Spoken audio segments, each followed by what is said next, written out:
ही नहीं था। फिर कहीं विलय करेंगे फिर हाँ, तो ये पार्टी का निर्माण ही करते हैं विलय करने के लिए। ये विलयमान बन चुके हैं। विलयमान महागठबंधन बना हुआ है, ये भी कहीं ना कहीं टूटने के कगार पे है। पार्टी जदयू को आपस में ही नहीं बन रहा है, तो फिर आरजेडी और जदयू का क्या रहेगा फ्यूचर? देखिए, अब तो राजनीति में जानते ही हैं कि अंगूर मिल गया तो मीठा है, न मिला तो खट्टा। तो संवैधानिक अधिकार है, लोग काला झंडा दिखाते हैं। उसका मतलब ये नहीं है कि आप उसको मार दीजिए, उसका सर फोड़ दीजिए, हॉस्पिटल में भर्ती करवा दीजिए और उन्हीं लोगों पे लालछन लगाइए कि कुछ असामाजिक तत्व के लोग हमला कर। दुखी हैं क्योंकि ये कुशवाहा समाज को आगे रखकर केवल अपना हित के लिए, व्यक्तिगत स्वार्थ के लिए पार्टी का तरह तरह की कहीं भी कोई मामला आता है तो आपको दोषी ठहराया जाता है। क्या मामला, क्या कहें? उपेंद्र सिंह कुशवाहा के कहीं ना कहीं आप एक अजीज माने जाते थे, राइट हैंड माने जाते थे, लेकिन किस तरह का मामला उलझा कि उपेंद्र सिंह कुशवाहा ही आप पे आरोप लगाने लगे कि जगदीशपुर में काली झंडी दिखाई गई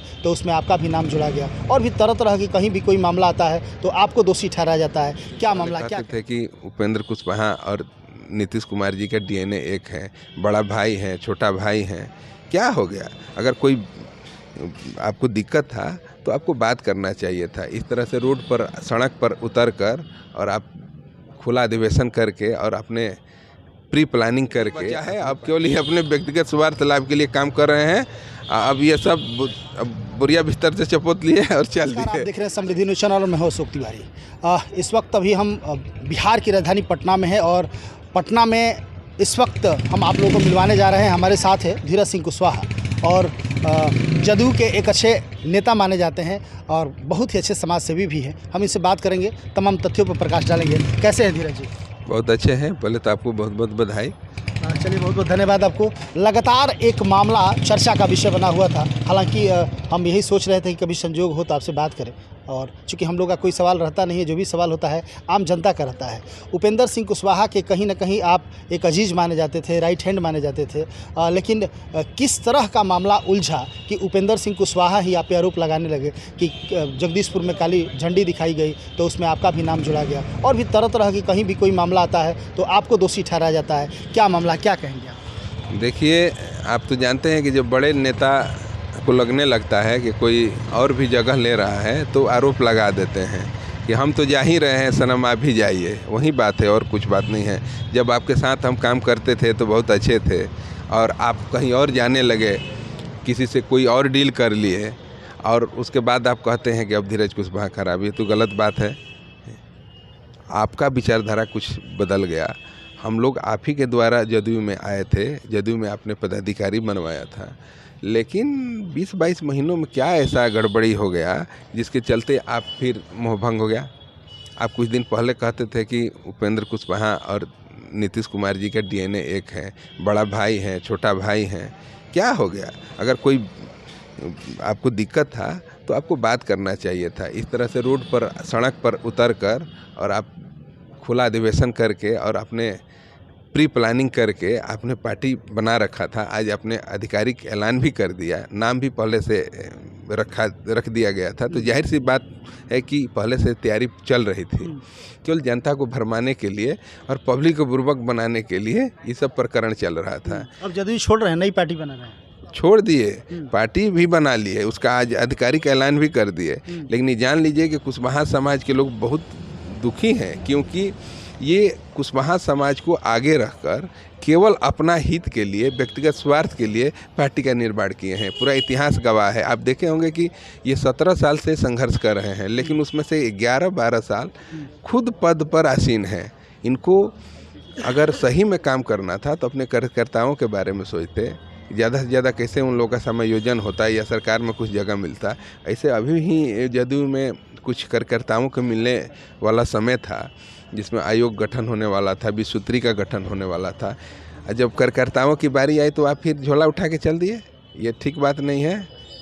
बिहार की जनता देख रही है, आने वाला समय में आपका हिसाब किताब कर। धीरज सिंह कुशवाहा का आगामी निर्णय क्या है, आगामी योजना क्या है, क्या प्लानिंग, क्या सोचे हैं आप? अरे हम लोग तो माननीय नीतीश कुमार जी में आस्था रखते हुए हम लोग जदयू में ही बने रहेंगे और उपेंद्र कुशवाहा जी हमेशा से कहते आ रहे थे कि जदयू को नंबर 1 की पार्टी बनाना है, लेकिन बीच में ही छोड़ के चल दिए। लेकिन हम लोग अब संकल्प ले लिए हैं कि आने वाला समय में जदयू को नंबर 1 की पार्टी बनाने के लिए जो भी होगा लौकिक समीकरण को मजबूत करने का काम करेंगे।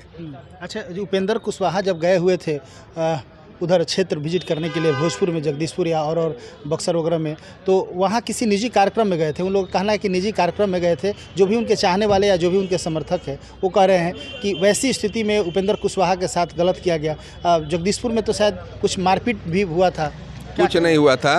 आप देखे होंगे कि बिहार के यशस्वी मुख्यमंत्री आदरणीय नीतीश कुमार जी का भी सभा होता है, तो संवैधानिक अधिकार है, लोग काला झंडा दिखाते हैं। उसका मतलब ये नहीं है कि आप उसको मार दीजिए, उसका सर फोड़ दीजिए, हॉस्पिटल में भर्ती करवा दीजिए और उन्हीं लोगों पे लालछन लगाइए कि कुछ असामाजिक तत्व के लोग हमला कर रहे हैं। ये सब गलत बात है। ये उपेंद्र कुशवाहा जी के समर्थक डंडा और गोली बंदूक लेके घूम रहे हैं और कहीं पर भी कोई अब विरोध कर रहा है तो उसको मारने लगते हैं। ये ठीक बात नहीं है। संविधान अधिकार दिया है, गांधी जी का अधिकार दिया हुआ है कि किसी भी चीज़ का हम लोग संवैधानिक पूर्वक उसका विरोध कर सकते हैं। हाँ, उसमें कोई गड़बड़ी नहीं होना चाहिए। सबका अपना अधिकार है, इसको कोई नहीं छीन सकता है। और उन्हीं के समर्थक थे जो कि काफ़ी पहले से नाराज चल रहे थे। रालोसपा के जब विलय किए थे तो काफ़ी लोग दुखित थे। वहीं लोग काला झंडा दिखा रहे थे कि उपेंद्र कुशवाहा जी आप सब कुशवाहा के स्वाभिमान को बेचने का काम किए हैं, उसी है और कोई उसमें लफड़ा नहीं हुआ था। और जाते जाते हम पर लालछन लगा रहे हैं, ये अच्छी बात नहीं है। और तो अब सामने दिखने लगा है, आज पार्टी का ऐलान कर दिए तो अब एकदम स्पष्ट हो गया कि पहले से प्री प्लानिंग था, केवल लालछन लगाकर जदयू पर थोप कर जाना था। तो नए पार्टी का नाम क्यों दिए? इनकी पार्टी तो पहले से ही रालोसपा करके पार्टी का नाम था। रालोसपा का विलय जदयू में कर दिए थे तो कागजाती रूप से सिंबल पर अधिकार जदयू पार्टी का होता है, तो चुनाव आयोग ने सिंबल को फ्रीज कर लिया, तो फिर दूसरा पार्टी बनाने के अलावा कोई दूसरा ऑप्शन ही नहीं था। फिर कहीं विलय करेंगे फिर? हाँ, तो ये पार्टी का निर्माण ही करते हैं विलय करने के लिए। ये विलय मैन बन चुके हैं, विलय मैन है। केवल ये पार्टी बनाते हैं, कहीं ना कहीं सौदेबाजी करेंगे और फिर लेके घुस जाएंगे, फिर अपने राज्यसभा जाएंगे और केंद्र में आराम करेंगे। कहीं सौदेबाजी फिर करेंगे। बिल्कुल पूरा बीजेपी के साथ किए हैं डील, मिलेगा सीट, किसी को व्यवसायी को लड़ाएंगे, अपने लड़ेंगे और दिल्ली जाएंगे। तो क्या लगता है, मतलब अभी भी कुछ टाल मटोल चल ही रहा है पार्टी में? अब कोई टाल मटोल, सब एकदम क्लियर हो गया, दूध का दूध पानी का पानी हो गया कि उपेंद्र कुशवाहा जी पिछले 2-3 महीनों से नाटक कर रहे थे। इनका यहाँ मन भर गया था, इनका मन बहुत जल्दी भर जाता है। 26 जनवरी को बोल रहे थे कि जो कुछ मांग कर रहे थे कि मुझे भी चाहिए, मेरे अधिकार को चाहिए। किस चीज़ का अधिकार की बात कर रहे हैं आप बताइए? कि इनको स्पष्ट करना चाहिए कि अपना हक मांग रहे हैं, कि बिहार के कुशवाहा भाइयों के लिए हक मांग रहे हैं, कि अपने कार्यकर्ताओं के लिए हक मांग रहे हैं। और दूसरी बात ये भी प्रश्न खड़ा होता है कि आप जदयू के लिए क्या किए हैं? जदयू 17 साल से है तो उसमें 3-4 बार आप इस तरह का काम किए जिससे जदयू कमज़ोर हुई, कमज़ोर करने का प्रयास आप किए और हक की बात कर रहे हैं। और आज आप कह रहे हैं कि बड़ा भाई के पास कुछ है ही नहीं, इसलिए कुछ मांगने लायक बचिए नहीं गया है। क्या है ये? नाटक है। बड़ा भाई के पास कुछ है ना? बिल्कुल। ये जो व्यक्ति बिहार के मुख्य पद पर आसीन है, उस भाई के बारे में इस तरह से बयान देना ये अच्छी बात नहीं है। आप देखिएगा जो आ रहा है 24 का चुनाव और 25 में तो इनका सुपड़ा साफ हो जाएगा। कोई इनके साथ नहीं है। आप देखे होंगे कि खुला अधिवेशन करने चले थे, 50 से 100 लोग थे। बिहार की जनता देख ली, इनके साथ रहते तो ये बापू सभागार, गांधी मैदान खाली, मिलर हाई स्कूल खाली है, वहाँ अधिवेशन खुला कर लेते। जब इनके करोड़ों लाखों लोग हैं तो कोई नहीं बचा है। अब केवल ये अपने व्यक्तिगत स्वार्थ लाभ के लिए काम कर रहे हैं। अब ये सब बुरिया बिस्तर से चपोत लिए और चल दिए। अच्छा, चर्चा का विषय बना हुआ है लोगों में कि ये जो महागठबंधन बना हुआ है ये भी कहीं ना कहीं टूटने के कगार पे है। पार्टी जदयू को आपस में ही नहीं बन रहा है, तो फिर आरजेडी और जदयू का क्या रहेगा फ्यूचर? देखिए, अब तो राजनीति में जानते ही हैं कि अंगूर मिल गया तो मीठा है, न मिला तो खट्टा है। ऐसा कुछ बात नहीं है। महागठबंधन इंटैक्ट है और सभी घटक दल आप देखे होंगे कि आगामी 25 फरवरी को पूर्णिया के गांधी मैदान में एक बहुत बड़ा सभा का आयोजन किया गया। उसमें तैयारियां चल रही हैं। प्रदेश अध्यक्ष और सभी घटक दल के सभी वरिष्ठ नेतागण लगे हुए हैं। 25 तारीख को पता चल जाएगा कि महागठबंधन की कितनी मजबूती है। बीजेपी का भी पहले रैली हो चुका है, सब सामने आ जाएगा। चलिए, समय देने के लिए बहुत बहुत धन्यवाद।